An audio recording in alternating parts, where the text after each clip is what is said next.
من البدع أيضا ذبيحة رجب، تسمى العتيرة، والكلام عليها من شقين. الشق الأول اعتقادهم أنه انتهت الأربعة الأشهر والآن دخلوا على شهر رجب، فيذبحون ذبيحة يسمونها سلامة الرأس، وهذا قد تقدم معنا حكم التطير أنه شرك أصغر. لكن الشق الثاني الذي نتكلم عليه من ناحية فقهية، هل يعني ما زالت محكمة ذبيحة رجب أم لا؟ وقع خلاف بين أهل العلم. مذهب الجمهور يقولون كانت مشروعة ثم نسخت، واستدلوا بدليلين.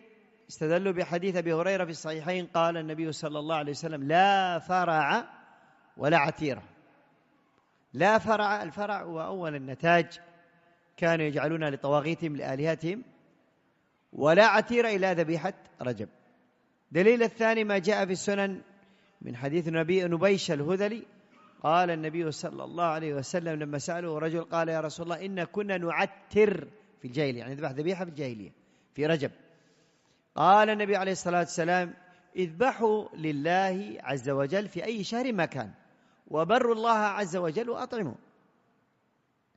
وأما الشافعية فيقولون لا، ليس منسوخا، واستدلوا على ذلك بحديث عبد الله بن عمرو بن العاص في سنن النسائي وفي مسند الإمام أحمد أن النبي عليه الصلاة والسلام قال: العتيرة حق.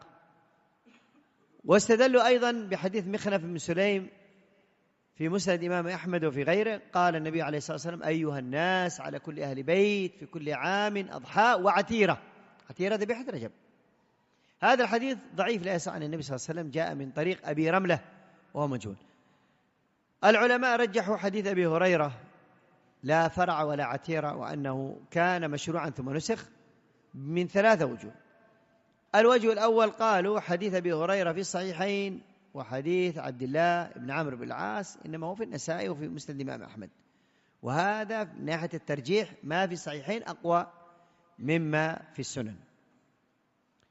وأيضا الوجه الثاني قالوا إن أبا هريرة تأخر إسلامه، فهذا يدل على أن آخر أيام النبي عليه الصلاة والسلام قال لا فرع ولا عتيرة، لأن أبا هريرة أسلم في السنة 7 من الهجرة.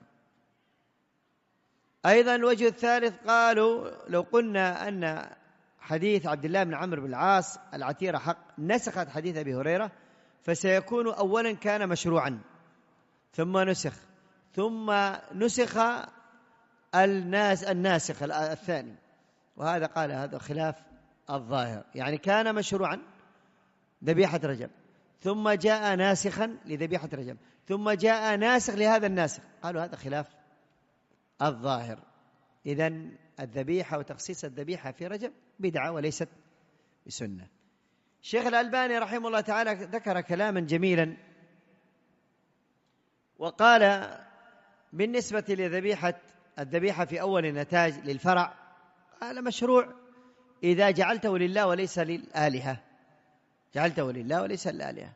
وأيضا عتيرة إذا جعلت هذا من ضمن ذبائحك ولا خصصت في ذبيحة رجب، فقال يكون مشروعا في هذا.